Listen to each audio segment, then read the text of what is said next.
తిరుపతిలో కొత్త టౌన్షిప్ నిర్మాణం పైన అసలు వివాదం ఏంటి, అసలు వివాదాలు ఎందుకు వస్తున్నాయి, దానిపైన గ్రౌండ్ రిపోర్ట్ ఏంటి తెలుసుకునే ప్రయత్నం చేద్దాం. దీన్ని విశ్లేషించడానికి మనతో పాటుగా ఉన్నారు సీనియర్ జర్నలిస్ట్ సత్యమూర్తి గారు. నమస్తే సార్. నమస్కారం అండి. శిల్ప శిక్షణ సంస్థను కూల్చివేసి అక్కడ ఒక కొత్త టౌన్షిప్ నిర్మించాలని చెప్పి టీటీడీ బోర్డు ఆమోదించడం, అసలు దీనిపైన చాలా వివాదాలు వస్తున్నాయి. ఆ వివాదాలు ఏంటి సార్, దానికి కారణం ఏంటి, అసలు గ్రౌండ్ రిపోర్ట్ ఏ విధంగా ఉందంటారు? పాయింట్ నెంబర్ 1 ఏంటి అంటే, అక్కడ శిల్ప శిక్షణ సంస్థని కూల్చేయటం లేదు. ఇంకొకటి అంటే దీనికి సంబంధించిన ఈ వివాదం ఎందుకు వచ్చింది ఏంటి అనేది నేను కొంచెం వివరంగా చెప్తాను. ఈ వివరంగా నేను చెప్పిన తర్వాత నేను ఒక క్వశ్చన్ అడుగుతాను. ఆ క్వశ్చన్కి మీరు అంటే నేను చెప్పిందంతా జెన్యూన్ అనిపిస్తే మీరు దానికి సమాధానం చెప్పచ్చు. అంటే ఎందుకు అంటున్నాను అంటే, ఈ ప్రాజెక్టుకి సంబంధించిన వివాదాలు రావటం, దాని మీద విస్తృతంగా చర్చ జరగటం అనేది ఒక రకంగా అవసరం కూడా. కానీ దీన్ని రాజకీయాలకి వాడుకోకూడదు అనేది ఒక ప్రధానమైన ఇష్యూ. ఇది భక్తులకి సంబంధించిన ఇష్యూ. అట్లాగే ఉండాలి తప్ప ఇందులోకి రాజకీయాలు చొరపడకూడదు అనేది నా విజ్ఞప్తి అనుకోండి, నా సూచన అనుకోండి, మీరు ఏదైనా అనుకోండి. ఇక్కడ మనం ఒకటి ముఖ్యమైన విషయం మనం గమనించాల్సింది ఏంటి అంటే, తిరుమలకి వచ్చే భక్తుల సంఖ్య ఏటేటా పెరిగిపోతున్నది. అంతకుముందు జగన్మోహన్ రెడ్డి టైంలో కొంత తగ్గిన మాట వాస్తవం. ఎందుకు అంటే అక్కడ సౌకర్యాలు లేకపోవటం, కరోనా రావటం, ఈ కారణాల వల్ల అక్కడ భక్తుల సంఖ్య తగ్గింది. వచ్చిన భక్తులను కూడా జాగ్రత్తగా చూసుకొని ఉన్నట్టయితే భక్తుల సంఖ్య ఇమ్మీడియట్గా పికప్ అయి ఉండేది. ఆ పని ఆనాటి ప్రభుత్వం కానీ ఆనాటి టీటీడీ బోర్డు కానీ చేయలేదు. ఆ తర్వాత మన అందరికీ తెలిసిన ఇష్యూస్ చాలా వచ్చినాయి. కల్తీ నెయ్యి విషయంలో కానీ, పరకామణి చోరీ విషయంలో కానీ, ఈ గోవిందరాజస్వామి టెంపుల్లో 50 కిలోల బంగారం కొట్టేయటం కానీ, ఇటువంటి ఇష్యూస్ అన్నీ కూడా బయటకు వచ్చినాయి. అప్పుడు జరిగిన ఇష్యూ ఇవన్నీ కూడా అప్పుడు జరిగినవి ఇప్పుడు బయటకు వచ్చినాయి. అంటే అప్పుడు ఇవన్నీ జరిగినట్టు మనకు తెలియదు కదా. సో భక్తుల సంఖ్య అంటే పెరగటానికి అక్కడ అనువైన వాతావరణం లేకపోవటం వల్ల జరిగిన డ్యామేజ్ ఇది. ఎప్పుడైతే కూటమి ప్రభుత్వం అధికారంలోకి వచ్చిన తర్వాత కొంత కాలయాపన జరిగినా కానీ, కొంత కాలయాపన తర్వాత అయినా సరే బిఆర్ నాయుడిని తీసుకొచ్చి టీటీడీ బోర్డు చైర్మన్గా వేసిన దగ్గర నుంచి టీటీడీ యాక్టివిటీస్ పెరిగిపోయినాయి. అంటే ఆయన కొంచెం స్వార్థం లేకుండా పనిచేయటం కానీ, భక్తులకి సౌకర్యాలు కల్పించటానికి అధునాతన సాంకేతిక పరిజ్ఞానాన్ని వాడుకుంటాను అని ఆయన చెప్పి ఆ డైరెక్షన్లో పనిచేయటం కానీ, అక్కడ కొంత అంటే తిష్ట వేసుకున్న కొన్ని గ్యాంగులు అంటే భూమన కరుణాకర్ రెడ్డి గ్యాంగు, ధర్మారెడ్డి గ్యాంగు, వీళ్ళిద్దరివే మెయిన్గా. సుబ్బారెడ్డి పెద్ద గ్యాంగ్ ఏమీ లేదు అక్కడ. ఈ గ్యాంగుల్ని వీళ్ళందరూ కూడా పాతుకుపోయి ఉన్నారు. ముఖ్యంగా ధర్మారెడ్డి మనుషులు తిరుమలలో పాతుకుపోయి ఉన్నారు. వాళ్ళందరినీ కొంచెం కదిలించడానికి కొంచెం టైం పట్టింది. ఇంకా ఆ తర్వాత అంతా కూడా డెవలప్మెంటల్ యాక్టివిటీసు బాగా స్పీడ్గా జరగటానికి అక్కడ మొత్తం ఒక ప్లాట్ఫామ్ ఏర్పడ్డది. స్వామివారి పవిత్రతకి భంగం కలగకుండా సకల చర్యలు తీసుకోవటం, ఇవన్నీ కూడా జరిగినాయి. క్యూ లైన్లలో అన్నప్రసాదాలు ఇవ్వటం, వెంగమాంబ నిత్యాన్నదాన కేంద్రంలో క్వాలిటీ రైస్ తోటి క్వాలిటీ ఫుడ్ పెట్టడం, భక్తులకి మళ్ళీ ఒక సౌకర్యం కల్పించటం, కాస్ట్లీ హోటల్స్ నూడిల్స్ హోటల్స్ అవన్నీ తీసేసి మామూలుగా ఫ్రైడ్ రైస్ నూడిల్స్ హోటల్స్ తీసేసి మామూలుగా ఇడ్లీ దోశ పెసరట్టు హోటళ్ళు రావటం, వాటికి కొన్ని మూతపడిపోయినాయి చాలా వరకు. వాటన్నిటినీ ఆ హోటళ్ళని పునరుద్ధరించటం, సామాన్యుడికి అందుబాటులో ఉండేలాగా ఆ చర్యలు తీసుకున్న దగ్గర నుంచి భక్తులు హ్యాపీగా ఉన్నారు. సో ఇప్పుడు ఎప్పుడైనా సరే అంటే ఏ పుణ్యక్షేత్రం అయినా సరే అంటే ఇంత వేగంగా పెరుగుతున్న పుణ్యక్షేత్రానికి లాంగ్ టర్మ్లో ఏం చేయాలి అనే ఒక అవుట్లుక్ ఉండాలి. అంటే లాంగ్ టర్మ్లో మనం ఈ వస్తున్న ఈ యాత్రికుల రద్దీని భక్తుల రద్దీని మనం ఏ విధంగా ట్యాకిల్ చేయాలి అనే దానికి ఒక ఫ్యూచరిస్టిక్ ప్లాన్ ఉండాలి. అది చాలా అవసరం.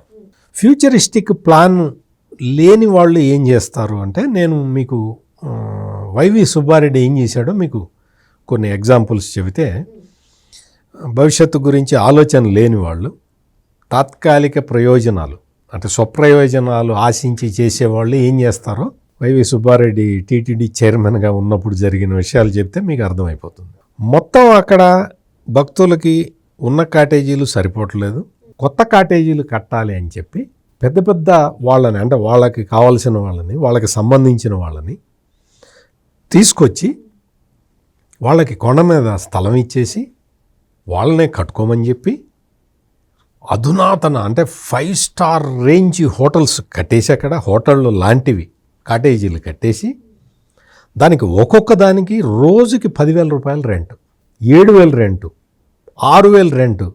ఎవడు కట్టగలడు? ఎవడు కడతాడు? ఎవరి కోసం నువ్వు గెస్ట్ హౌస్లు కడుతున్నావు? ఆ గెస్ట్ హౌస్లు ఎక్కడ దాకా అంటే శిలాతోరణం వరకు పర్మిషన్లు ఇచ్చేసి కూర్చున్నారు. నీకు శిలాతోరణం దాకా అంటే అది ఒక డెన్స్ ఫారెస్ట్ ఏరియా, అక్కడికి కూడా నువ్వు పర్మిషన్లు ఇచ్చుకుంటూ పోతే మనం అప్పుడు, అందుకనే ఆ పులులు, చిరుత పులులు అన్ని రోడ్డు మీదకి వచ్చినాయి. ఎందుకు వచ్చినాయి? కర్రలు కూడా ఇస్తానని చెప్పి ఈ యాక్టివిటీ అంటే అడవుల్ని ఆక్రమించుకుంటూ వెళ్తూ ఉంటే, అక్కడ కన్స్ట్రక్షన్ యాక్టివిటీ జరుగుతూ ఉంటే, మీకు పార్వేట ఉత్సవం ఆ సైట్ కూడా అంతే, అది కూడా కొంచెం డీప్ ఫారెస్ట్లోనే ఉంటుంది, కొండల మీద. ఆ పార్వేట ఉత్సవం జరిగి సంవత్సరానికి ఒకసారి జరుగుతుంది. అక్కడ కొంత సౌకర్యంగా ఉంది. మీరు అక్కడి నుంచి కెమెరాలు పెట్టి టెలికాస్ట్ చేసి భక్తులను ఒక చోట రిస్ట్రిక్ట్ చేస్తే అందరూ కూడా అక్కడ వచ్చి చూస్తారు. అది పడగొట్టి కొత్తది కట్టారు. అంటే ఇటువంటి పనులు చేయటం వల్ల ఏమవుతున్నది అంటే, అడవి పైనున్న అడవులన్నీ కూడా స్వామివారి ఆస్తులు. మీ ఆస్తి, నా ఆస్తి, జగన్మోహన్ రెడ్డి ఆస్తి కాదది, స్వామివారి ఆస్తులు. ఆ అడవుల్ని కొట్టేసుకుంటూ పోతూ ఉన్నారన్నమాట. ఇది నా చిన్నప్పుడు అక్కడ జాబాలి ఆంజనేయ స్వామి టెంపుల్ ఉంటే అక్కడికి వెళ్ళాలంటే కాలినడకనే వెళ్ళాలి, అంతకుమించి మార్గం ఉండేది కాదు. అటువంటిది ఇప్పుడు మొత్తం వచ్చేసి అక్కడంతా కూడా ట్రాఫిక్ విపరీతంగా వచ్చే పరిస్థితి వచ్చింది. ఎందుకు చెప్తున్నాను అంటే, కొండ మీద ఉన్న యాక్టివిటీని విస్తరించుకుంటూ పోతే పర్యావరణానికి ప్రమాదం, స్వామివారి పవిత్రతకి భంగం, ఇటువంటి విషయాలన్నీ జరుగుతాయి అక్కడ.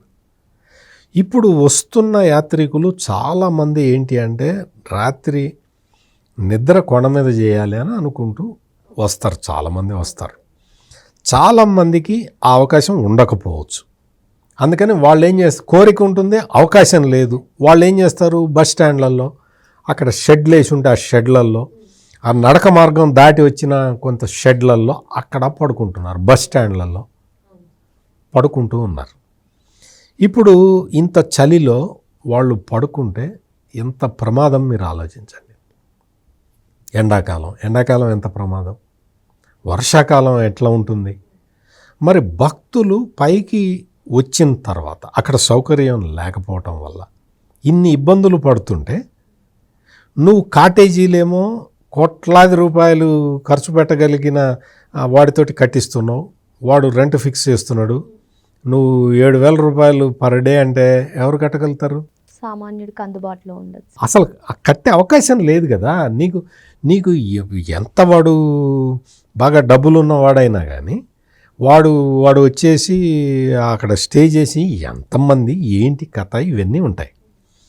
సామాన్య భక్తులని దృష్టిలో ఉంచుకొని ఒక చాలా కాలం కిందట, అంటే సమైక్య ఆంధ్రప్రదేశ్లోనే ఒక ప్లాన్ ఉన్నది అక్కడ. ఏంటి అంటే, అది దేవలోకం కాంప్లెక్స్ కట్టాలి అని. దేవలోకం కాంప్లెక్స్ అంటే ఏంటి అంటే, కొండ కింద అలిపిరి అంటే వెంకటేశ్వర స్వామి పాదాల దగ్గర, అక్కడ భక్తుల కోసం మోడ్రన్ దీంతో సౌకర్యాలతోటి 5,000 మందికో 6,000 మందికో 10,000 మందికో అక్కడ అకామిడేషన్, అంటే కొన్ని డార్మెటరీసు, కొన్ని individual rooms, multi storeyed buildings, పెద్ద పెద్ద హ్యూజ్ స్ట్రక్చర్స్ తోటి కట్టడం వల్ల ఏమవుతుంది అంటే మీకు భక్తులకి కొండ మీద గనక అకామిడేషన్ ఫుల్ అవ్వంగానే ఇక్కడ భక్తులకు కేటాయించేయాలి. కొండ మీద ఖాళీ అవుతుంటే మళ్ళీ ఖాళీ. ఇప్పుడు ఎట్లయితే కాటేజీలు కేటాయిస్తున్నారో ఖాళీ అయినవి ఖాళీ అయినట్టుగా అప్పుడు కూడా అట్లా కేటాయిస్తారు. పైన ఫుల్ అయితే కింద ఇస్తారు. దర్శనం టైంకి వీళ్ళు అక్కడి నుంచి వెళ్ళొచ్చు, పైకి వెళ్ళొచ్చు. లేదు ధర్మదర్శనానికి వెళ్ళాలి అంటే వాళ్ళు ముందరే వెళ్ళిపోయి కంపార్ట్మెంట్లలో వేచి ఉండొచ్చు. దర్శనం అయిపోగానే మళ్ళీ కిందకు వచ్చేస్తారు. వాళ్ళ కాటేజీలో లగేజ్ తీసుకొని వెళ్ళిపోయి వాళ్ళు రైలో, బస్సో, విమానమో ఏదో ఎక్కుతారు. దీనికోసం అని చెప్పి దేవలోకం కాంప్లెక్స్ అని ఒకటి ప్రతిపాదించారు. ప్రతిపాదించిన తర్వాత అది దాన్ని ఒక షేపుకు తీసుకువద్దాము అన్న ఆలోచన వచ్చిన తర్వాత ప్రభుత్వం మారింది.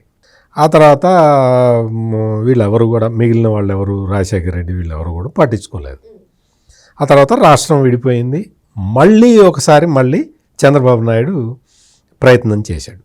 ప్రయత్నం చేసి దానికి సంబంధించిన విధి విధానాలు అవన్నీ కూడా మొదలుపెట్టి చేస్తున్న క్రమంలో మళ్ళీ 2019లో గవర్నమెంట్ మారింది. గవర్నమెంట్ మారిన తర్వాత ఈ దేవలోకం కాంప్లెక్స్ని దాన్ని జగన్మోహన్ రెడ్డి దాన్ని ఆపేసి ప్రయాణికులకి అంటే యాత్రికులకి వెంకటేశ్వర స్వామి భక్తులకి సౌకర్యాలు కల్పించకపోయినా పర్వాలేదు అని ముంతాజ్ హోటల్స్కి ఇచ్చేసాడు. ఆ సైట్ని ముంతాజ్ హోటల్స్కి ఇచ్చేసాడు. దేవలోకం నిర్మించడానికి ఆ ప్లేసులో ముంతాజ్ హోటల్స్ ఇచ్చేసాడు. ముంతాజ్ హోటల్స్కి ఇచ్చేసరికి హిందూ సంఘాలు, ధార్మిక సంఘాలు గగ్గోలు పెట్టినాయి.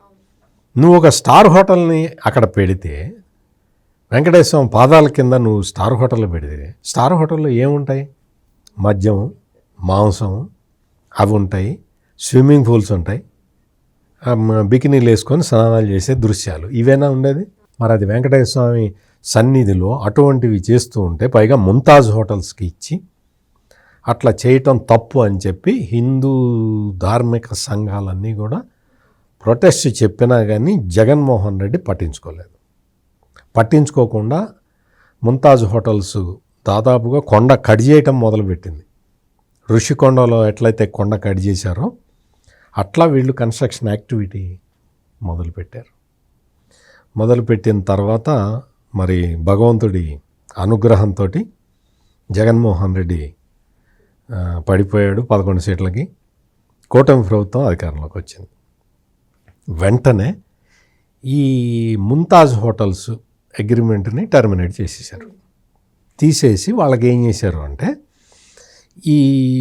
ఈ ముంతాజ్ హోటల్స్కి ఇచ్చిన స్థలానికి బదులు వేరే స్థలాన్ని, అంటే వాళ్ళకి రోడ్డుకి యువతల వైపు ఇంకొక స్థలాన్ని ఇచ్చేసి దీనికి కాంపెన్సేట్గా, అది టీటీడీ ల్యాండ్ అనమాట. సో వాళ్ళకి టూరిజం కార్పొరేషన్ వాళ్ళ ల్యాండ్ బదలాయించారు. బదలాయిస్తే దీని మీద నువ్వు చేసిందే, అంటే జగన్మోహన్ రెడ్డి చేసిందే తప్పు. ముంతాజ్ హోటల్స్కి ఇవ్వటం అనేది తప్పు. అటువంటి తప్పు చేసిన భూమన కరుణాకర్ రెడ్డి, జగన్మోహన్ రెడ్డి టైంలో ఈయనే కదా మొత్తం అంతా, పెత్తనం అంతా ఈయనే కదా, ముంతాజ్ హోటల్స్కి ఇచ్చి ఒక పరువు తక్కువ పని చేసిన ఈ భూమన కరుణాకర్ రెడ్డి ఈ ముంతాజ్ హోటల్స్ని అక్కడి నుంచి తరలించి వేరే చోట పెట్టిన కూటమి ప్రభుత్వాన్ని విమర్శించాడు.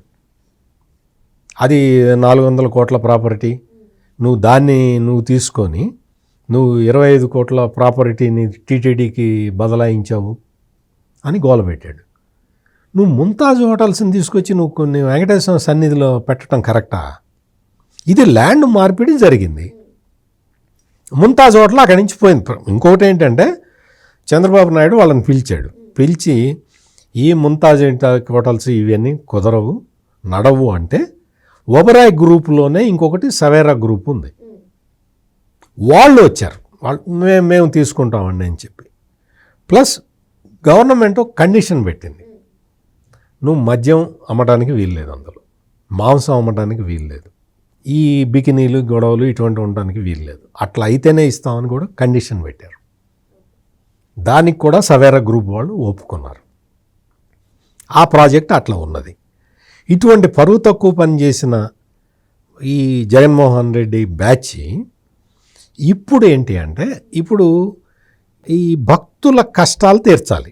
కొండ మీద అకామిడేషన్ లేదు, కొత్తగా ఇచ్చే అవకాశం లేదు. ఇప్పటికే కొండ చివరి దాకా ఎక్స్ప్లాయిట్ చేసేసారు. ఇంకా అక్కడ కొండ మీద పర్యావరణానికి విఘాతం కలిగించే అవకాశం లేదు, అట్ట చెయ్యకూడదు. చేస్తే వెంకటేశ్వర స్వామి కూడా ఒప్పుకోడు. అందుకని ఏం చేశారు అంటే ఈ దేవలోకం తరహా కాంప్లెక్స్ అని దాన్ని మనం ఈ అలిపిరి గేట్ దగ్గర, ఇప్పుడు దేవలోకం కాంప్లెక్స్ అలిపిరి జూ పార్క్ రోడ్లో ఉంటుంది, అది కొంచెం దూరంగా ఉంటుంది. అక్కడ యాత్రికులు మళ్ళీ అక్కడికి వెళ్ళటం అనేది ఇబ్బంది, అక్కడి నుంచి రావటం అనేది ఇబ్బంది, ఇవన్నీ ఇబ్బందులు ఉన్నాయి. కాబట్టి అలిపిరి టోల్ గేట్ దగ్గర ఏదైతే చెక్ పాయింట్ ఉంటుందో ఆ పాయింట్ దగ్గర 20 ఎకరాల స్థలం ఉన్నది. ఈ 20 ఎకరాల స్థలంలో భక్తుల సౌకర్యాల కోసం ఒక టౌన్షిప్, అంటే టౌన్షిప్లో ఏముంటాయి, అపార్ట్మెంట్లు ఉంటాయి, డార్మెటరీ ఇవి ఉంటాయి, ప్లస్ ఇండివిజువల్ కాటేజెస్ ఉంటాయి, మల్టీఫ్లోర్ బిల్డింగ్స్ ఉంటాయి. ఇవన్నీ ఉండవు. ఒక 10,000 మందిని ఇక్కడ అకామిడేట్ 10,000 మంది కాకపోతే 7,000 మందిని అక్కడ అకామిడేట్ చేసే సౌకర్యం కల్పించాలి అని చెప్పి ప్రతిపాదించారు. అక్కడ ఏమవుతుంది, అక్కడ లింక్ బస్ స్టాండ్ దగ్గరలోనే లింక్ బస్ స్టాండ్ ఉన్నది. బస్సులు వచ్చే హైదరాబాద్ నుంచి లేకపోతే చెన్నై నుంచి వచ్చే బస్సులన్నీ అక్కడే ఆగుతాయి. అక్కడ ఆగుతారు, బస్సు దిగుతారు, వెంటనే అక్కడే హోటళ్ళు ఉంటాయి. అక్కడే ఇంకొకటి ఏంటి అంటే అన్నదాన సత్రం కూడా అక్కడే పెడదామని ప్లాన్ చేశారు. అందులో అన్నీ ఉంటాయి సౌకర్యాలు. ప్రైవేట్ హోటల్స్ ఉంటాయి, అన్నదాన ఇవి ఉంటాయి, స్వామివారి తీర్థప్రసాదాలు అక్కడే ఇస్తారు, దర్శనానికి టికెట్లు అక్కడే అమ్ముతారు, అన్ని సౌకర్యాలు ఉంటాయి అక్కడ భక్తుల కోసం. కొండపైకి ఎక్కడానికి మెట్లు కూడా దగ్గరే ఉంటుంది కాబట్టి అక్కడ ఎక్కుతారు, ఆ లింక్ బస్ ఎక్కుతారు, కొండ మీదకి వెళ్ళిపోతారు. కొండ మీద ఒత్తిడిని తగ్గించటానికి ప్రతిపాదించిన ప్రాజెక్టు ఇది. ఈ ప్రాజెక్టు అంటే ఇందాక నుంచి నేను చెప్పిన దేవలోకం ప్రాజెక్టు ఆ సైట్ వేరు, ఈ సైట్ వేరు. అక్కడ పెడితే భక్తులకు సౌకర్యంగా ఉండదేమో అన్న ఉద్దేశంతో బిఆర్ నాయుడు ఈ కొత్త స్థలాన్ని ప్రతిపాదించాడు. ఖాళీ స్థలం 20 ఎకరాల స్థలం. ఈ శిల్పకళ ఇవి ఉన్నది కదా, వాళ్ళు శిల్పాలు అది దాన్ని ఏమి డిస్టర్బ్ చేసే అవకాశం లేదు, చెయ్యరు కూడా. అది అక్కడ చేసే అవసరం కూడా లేదు, ఎందుకంటే 20 ఎకరాల ఖాళీ స్థలమే ఉంది అక్కడ. ఇప్పుడు పార్కింగ్కి దానికి వాడుతున్నారు. ఎవరన్నా కార్లలో వచ్చినా కానీ కార్ పార్కింగ్ చేసుకొని అక్కడ ఉంటారు. సో ఈ ప్రాజెక్టు మీద ఎవరికీ అభ్యంతరం ఉండాల్సిన అవసరం లేదు, భవిష్యత్తులో భక్తుల సౌకర్యాలని దృష్టిలో పెట్టుకొని. ఇది కొత్త ప్రాజెక్టు. దీని మీద చిలవలు పొలవలు చేసి మాట్లాడుకోవటం అది ఎంతవరకు కరెక్టో వెంకటేశ్వర స్వామి భక్తులు ఆలోచించుకోవాలి. నేను ఇప్పుడు మిమ్మల్ని అడగబోయే ప్రశ్న ఏంటి అంటే మీరు కూడా ఆలోచించండి. తిరుమల కొండ మీద ఇంకా ఒత్తిడి పెంచి, ఇంకా కొత్త కొత్త భవనాలు కట్టి, ఇంకా భక్తులు అక్కడే అకామిడేషన్లు ఇచ్చుకుంటూ ఆ పర్యావరణానికి స్వామివారి ఏకాగ్రతకి భంగం కలిగించుకుంటూ పోదామా? ఇప్పుడున్న అకామిడేషన్ లిమిట్ చేసి కొత్త కట్టకుండా అదనంగా వచ్చే భక్తులకి అలిపిరి దగ్గర వసతి సౌకర్యాలు కల్పిద్దామా? అలిపిరి దగ్గర వసతులు కల్పించి అంటే మీరు చెప్పటం కాదు, మీరు ఈ వీడియో వినేవాళ్ళు వాళ్ళు ఆలోచించి చెప్పండి. మీరు ఆలోచించండి.